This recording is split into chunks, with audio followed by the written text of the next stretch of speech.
Okay, we're on we're on lesson number 151 of Workbook of A Course in Miracles, and this lesson is so packed. I really have no idea where to begin. And the interesting thing about it is, I think the key to understanding the title of the lesson comes further along in the lesson than just the beginning paragraph where he sets up the reason why judgment is sort of impossible. And I'm going to tell you, if there's a lesson that one could spend the day with, it is definitely this one. All things are echoes of the voice for God. And so my advice would be to anyone who is really doing this lesson, and that this may be a good one to spend some time with, and just don't read it for the sake of reading it and getting it done, but really read it, and let the words, let the words mean what they say without trying to give them meaning or judge them whatsoever. And certainly, if there's one thing you should remember as you're doing this lesson, is don't use this particular lesson as a tool of judgment against yourself, because it brings to mind the fact that you have judged. The past is gone. Let it go. This is going to set up a rationale that you can understand, that'll help you understand why judgment is valueless in relationship to what you're pursuing by the practicing and doing of the lessons and the reading of A Course in Miracles in general. So please, and I know the temptation with all of these lessons, because the ego, and that's one of the reasons why the lesson is entitled what it was, All Things Are Echoes of the Voice for God. That's one of the reasons why this lesson is entitled what it is because the ego always speaks first. And when you begin to read this lesson, it's going to attempt to bring to mind all the times that you have judged, the fact that you do judge, the fact that you probably will judge, just so that you can experience futility by utilizing its voice rather than the voice for God, which this lesson represents, to show you why not only shouldn't you judge, or you can't judge, but that none of your judgments are true anyway. Listen to that sentence for a second.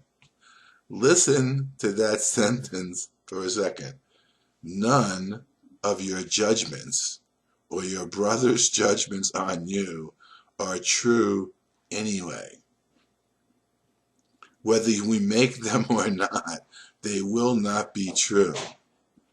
So we can begin to judge all of our brothers, including ourselves, as innocent of the judgments made by ourselves or by anything or anyone in the world. The tech crew once told me, they told me this: judge your judgments and your brother's judgments as false, but judge your brother and yourself as true, because that is true. All judgments are false, and there's the rationale why. No one can judge on partial evidence. That's not judgment. It is merely an opinion based on ignorance and doubting. If you were certain, there'd be no reason to interpret or judge at all. Its seeming certainty is but a cloak for the uncertainty it would conceal. Now, it's really interesting that we had this lesson today, because yesterday I had an exchange with someone on Facebook who was making statements that I knew were entirely false, and there was no proof whatsoever. But there was no way in the world, having once judged that, there would ever be an admission that they were false. Because, in fact, if one could see that any one of their own judgments is false, then all judgments and everything it's thought would be suspect, and it would stop immediately from considering its own thoughts as having any validity or truth whatsoever. So you just have to laugh, and that's the nature of the ego's determination not to be exposed for what it is, because once it's exposed for what it is, you will never be able to wholly believe it again. You'll never be able to believe your own, and you'll never be able to believe anyone else's, and you won't want to, because you see what it does at some point in time. And this was another experience I've had when, when Sekru said to me, you've seen the cost of judgment and what you have to pay for it. You need not judge any longer. And when you don't, all the dominoes of judgment that previously hid the light that was behind it, and within the brothers and yourself that were judging, just fall.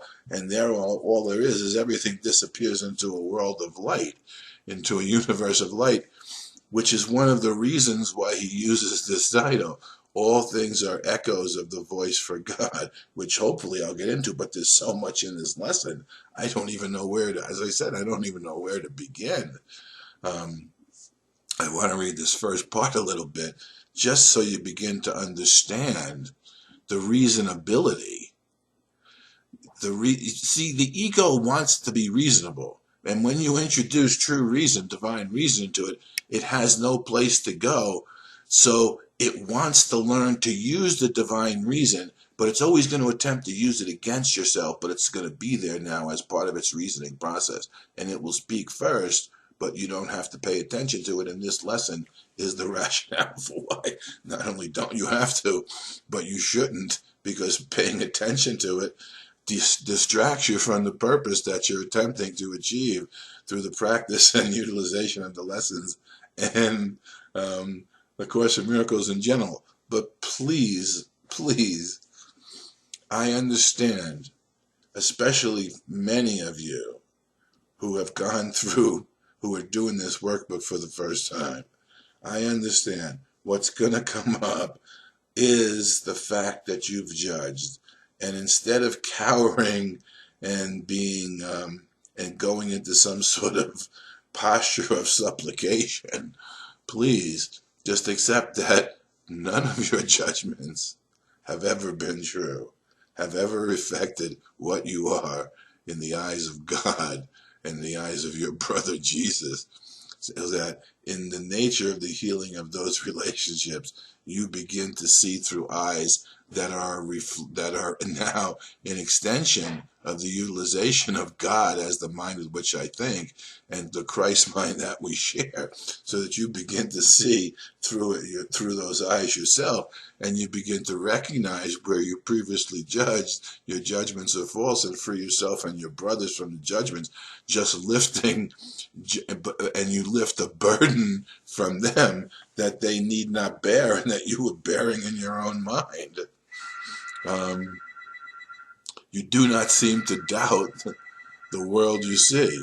You do not really question what is shown through the body's eyes, nor do you ask why you believe it, even though you learned a long while since your senses deceive you. And this is one lesson I'm sure everybody has learned. How many times have you used the sensations and things that you experience to make a judgment or an interpretation of what you think is happening, only to find out that you were wrong? And I mean, it happens all the time. If 5 people can watch the same event, and everybody's going to give you a different interpretation and result, because they're only seeing based on the reflection they're getting from the past that they're holding in place to their own mind, and through the judgments that they hold in place and never question. And until you begin to question it, you can't get by them. That you believe, nor do you ask why you believe them. You a long time ago, your senses deceive you. that you believe them to the last detail which they report is even stranger when you pause to recollect how frequently they have been faulty witnesses indeed. Why would you trust them so implicitly? Why? But because of the underlying doubt which you would hide with the show of certainty. Yes, nobody wants to live in doubt. The ego doesn't want you to begin to doubt its doubting. Doubt the doubt the ego brings. Deny the denial. Doubt the denial that you're utilizing, and you'll begin to get much further. How can you judge? Judgment rests upon the witnesses your senses offer you. Yet witnesses never falser was then than this. But how else do you judge the world you see? You place pathetic faith in what your eyes and ears report. You place pathetic faith in what your eyes and ears report. You think your fingers touch reality and close upon the truth. This is awareness which you understand and think more real than what is witnessed by the eternal voice for God himself.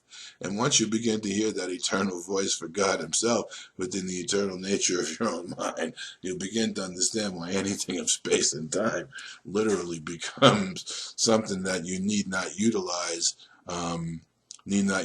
to judge yourself and all your abilities. Yet, the utilization of space and time as a place of learning, can become of great value when you allow this to be true and look upon it and move through it with this new understanding that's being brought to you in this lesson.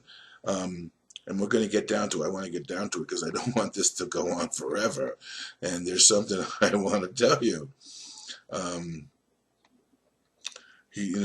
Where is it? Let me get this. Okay, here. This is what we're meant to do.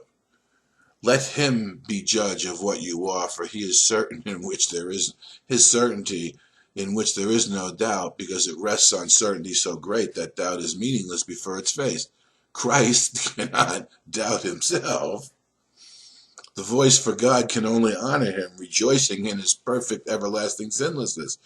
Whom he has judged can only laugh at guilt. So when you experience the judgment of Christ and understand that God is love, and that's unchangeable, and he created you innocent of anything in the world, because the world does not exist in reality. It only exists as a box of space and time in which we've come to utilize to learn if it's unreality and pass it by. Whom he has judged can only laugh at guilt, unwilling now to play with toys of sin, unheeding of the body's witness for the rapture, before the rapture of his joy's face. Here, where is it? Here, this is why the lesson is called All Things Are Echoes of the Voice for God. Let him be judge as well of everything that seems to happen to you in this world. His lessons will enable you to bridge the gap between illusions and the truth. He will remove all faith that you have placed in pain, disaster, suffering, and loss. He gives you vision which can look beyond the grim appearances and can behold the gentle face of Christ in all of them. You will no longer doubt that only good can come to you who are beloved of God, for he will judge all happenings and teach the single lesson which they all contain. Notice that he's saying that within the falsity there's a lesson that is contained, and it can be taught to you not by a teacher in the world that's participating in the judgments on the world, but by a teacher of reality who is no longer in the world, but can bridge the gap because there was once an experience of the world, so he knows what everything is that's going on here. Not in judgment by bits and pieces, but in the entirety of the lesson that he learned, of the fact that the world is not real, and in the demonstration that not even death has any effect upon your own reality. This is the part right here.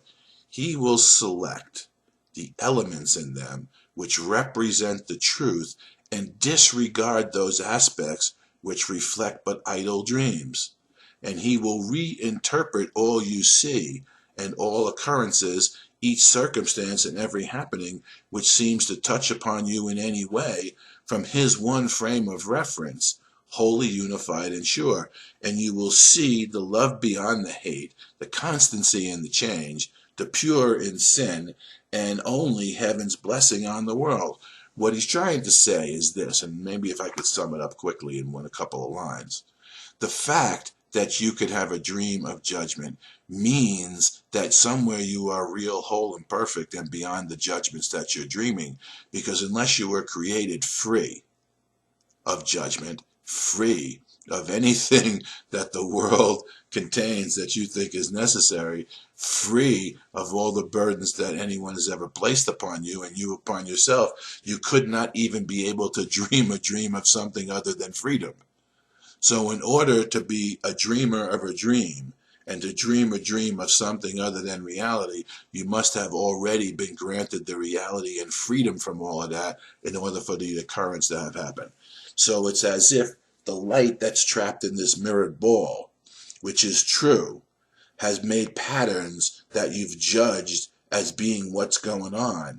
And you look at those patterns for a second as if they're a snapshot and judge the past and the future based on a single snapshot, a frozen frame of reference in a ball of space and time, in a condition that where the light has not had the ability to extend, yet has bounced around as part of what it's already extension of. And you've attempted to make sense of the patterns that do not exist in reality, but only exist within this little block of space and time that we've carved out due to the nature of the condition that was imposed upon ourselves in the moment that we remembered not to laugh at that tiny mad idea. And that's what the reflection you're getting. Now, in the light is the truth of who you are, not in the judgment of the patterns that the light makes as it circles and bounces off of itself and is contained within its own mind, spinning around on its own mind in a constant reflection of that single happening that never happened in reality, but has locked up your own mind and heart in a condition that causes you to turn around over and over, no matter what you start, where you get to the same spot, trying to figure out what's going on within this little ball of space and time, when nothing within the ball of space and time is true or has the ability to offer you anything true. That's why this lesson is entitled, All Things Are Echoes of the Voice for God. Because without the voice for God, there could be no echoes even within the confines of space and time. Because you couldn't dream a dream of separation. You couldn't dream a dream of loss and freedom unless you were free to dream that dream as God created you to be.